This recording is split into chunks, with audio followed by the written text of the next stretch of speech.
Entonces, de acuerdo a las expresiones obtenidas en un inductor, por lo tanto, la tensión en un inductor es igual a la inductancia por la derivada de la corriente con respecto al tiempo, y la ecuación de corriente en el inductor es igual a 1 sobre L integral de B en dt.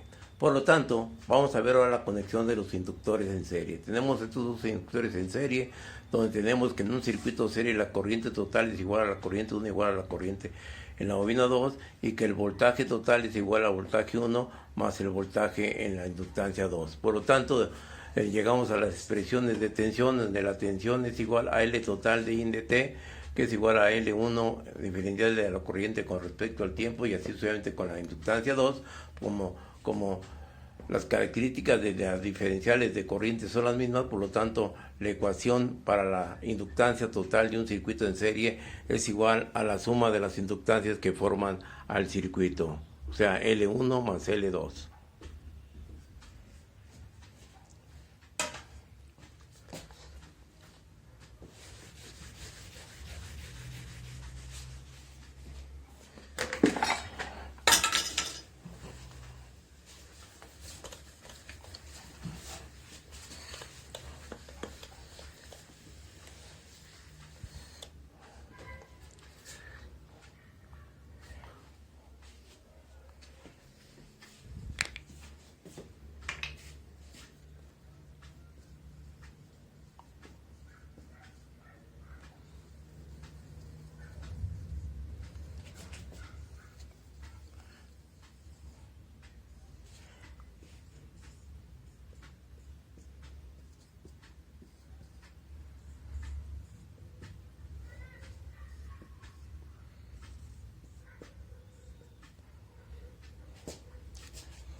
Ahora, para los capacitores conectados en paralelo, nosotros tenemos pues que el voltaje total es igual al voltaje en la bobina 1, es igual al voltaje en la bobina 2, por estar en paralelo los dos inductores. Por lo tanto, la ley de Kirchhoff de corriente nos dice que la corriente total es igual a la suma de las corrientes que entran o salen de un nodo. Por lo tanto, entra corriente total y sale I1 y sale I2 en respectivos inductores. Por lo tanto, aplicando la expresión de la corriente en la bobina, tenemos que es el inverso de la inductancia equivalente por la diferencial del voltaje con respecto al tiempo. Lo mismo para la bobina 1, lo mismo para la bobina 2, como la integral del voltaje del tiempo es la misma por ser un circuito paralelo, en lo cual esto me va a indicar que cancelamos las integrales de los voltajes y tenemos que uno en el equivalente 1 es igual a 1 entre L1 más 1 entre L2, por lo tanto la inductancia equivalente en un circuito paralelo es el producto sobre la suma de L1 entre L1 más L2, al igual como sucede en las características de las resistencias. Entonces, la característica de la corriente en un inductor va a ser una corriente en la cual vamos a definirla por esta expresión. Como un inductor, al igual que el capacitor, son elementos que almacenan energía, por lo tanto vamos a definir la expresión de la energía en un inductor. Tenemos, de acuerdo a la ley de Watt, que la potencia es igual al voltaje en la bobina por la corriente en la bobina. Por lo tanto, estas unidades son en Watt. Vamos a establecer la energía, que es igual a la potencia por unidad de tiempo. Aquí establecemos donde el voltaje es igual a la inductancia por la diferencial o al incremento de la corriente con respecto al tiempo, y la corriente en la bobina con respecto al tiempo, por la corriente en la bobina, de acuerdo a la ley de Watt. Y aquí establecemos pues la definición de la energía almacenada en un inductor, que se define como el medio de la inductancia por la corriente del inductor al cuadrado, y esa es la energía almacenada en los inductores. Esa es su expresión.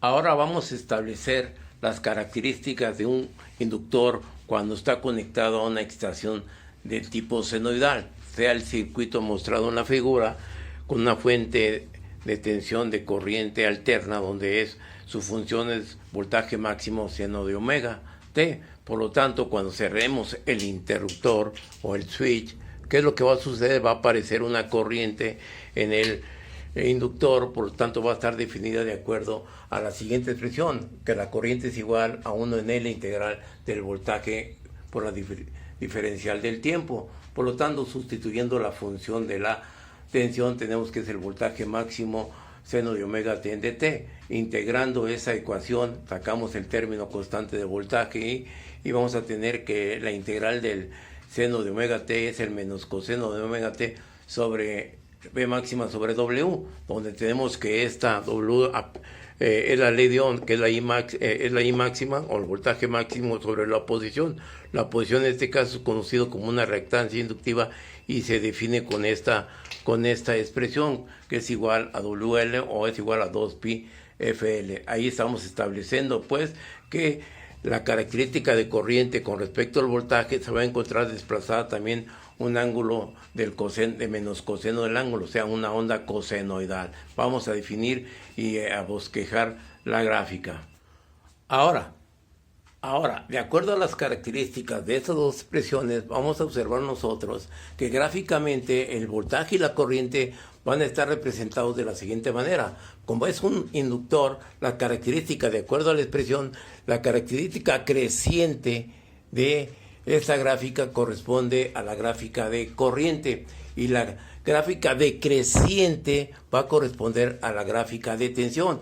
¿Qué nos está indicando esto? Que en el tiempo infinito nos vamos a ver nosotros que la inductancia se va a comportar como un cortocircuito, donde en un cortocircuito la corriente toma valores infinitos, valores muy grandes, y en el cortocircuito la tensión tiende a cero. Y esto lo podemos graficar comparativo a la realidad que tenemos con respecto al capacitor, donde tenemos la gráfica de corriente con respecto a la gráfica de tensión y se cumplen las características, y vamos a definir nosotros los transitorios de esa expresión. Por lo tanto, cuando en el ejemplo anterior, cuando la bobina está conectada a una fuente de corriente alterna, nosotros tenemos la función senoidal de la fuente de tensión. Por lo tanto, la característica que nosotros definimos fue la onda cosenoidal, la cual se encuentra desplazada 90 grados con respecto al voltaje. O sea que el voltaje se adelanta a la corriente, ¿sí? 90 grados, o también la corriente se atrasa a la tensión 90 grados. Y aquí te lo podemos definir con la respuesta de estas dos gráficas con respecto a una fuente de tensión de corriente alterna en una bobina. Ahora vamos a hacer otro ejercicio en el cual tenemos una inductancia de un valor de 1/5 de Henry y le vamos a proporcionar una forma de onda tipo triangular que nos la demuestra en esta gráfica, donde en el intervalo de 0 a 1 tengo un valor máximo de 20 amperes, y así vamos a tener la gráfica decreciente en un intervalo de 0 a 4. Por lo tanto, ¿qué es lo que va a suceder con las características de los intervalos de la gráfica? Voy a tener 0 cuando el tiempo es menor que 0.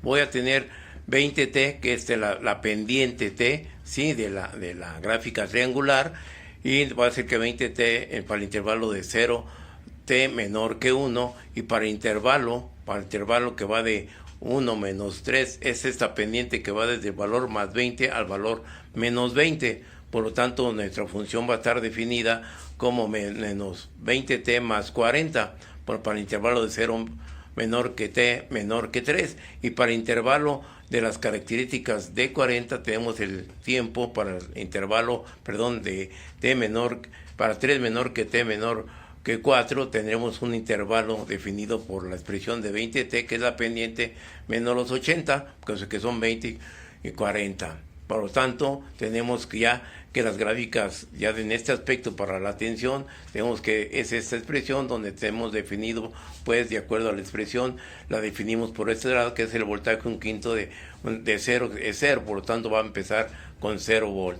Por lo tanto, ahora, ¿qué es lo que sucede para el intervalo siguiente? Tengo 1/5 de 20t, hacemos la diferencial y nos da el valor de 4, y así tenemos la otra periodo que tengo de 1/5 menos 20t más 40, nos va a dar un valor de menos 4, que lo tengo definido en esta acción. Por lo tanto, la respuesta de los periodos de la tensión con respecto a la corriente va a ser también igual que 0, pero ustedes pueden ver que cuando el capacitor, el inductor se está cargando, ¿qué es lo que sucede con las características de la tensión? Se carga un valor máximo. Cuando empieza a decrecer este valor en este punto, quiere decir que también tenemos la disminución con respecto a la pendiente de la corriente con respecto a la tensión, y aquí definimos su gráfico en este aspecto. Por lo tanto, ¿qué es lo que sucede cuando la corriente es 0? ¿Qué pasa con la tensión? La tensión es máxima. ¿Qué pasa cuando la corriente es máxima? ¿Qué tenemos con la tensión? Decrece a 0. Y con la pendiente negativa, ¿qué es lo que sucede? Estas características tenemos que se va a desplazar. Aquí tengo un valor 0, tengo un valor máximo de la tensión, y cuando tengo un valor máximo negativo, tenemos que aquí se va a ir incrementando las características de la tensión, y esto se está cumpliendo de acuerdo a las gráficas de carga del inductor con respecto a la descarga. Cabe hacer mención que la característica de carga en un inductor es con respecto a la característica de un campo magnético que se está generando a través del inductor. Ese es el flujo magnético, o sea, el almacenamiento de energía es por medio de un flujo magnético. Esas características la podemos ver que esas gráficas están variando con respecto al tiempo, y esa variación con respecto al tiempo va a generar una corriente, y esa corriente nos va a generar una fuerza contra el electrón motriz, que ya lo vimos que se opone a la causa que la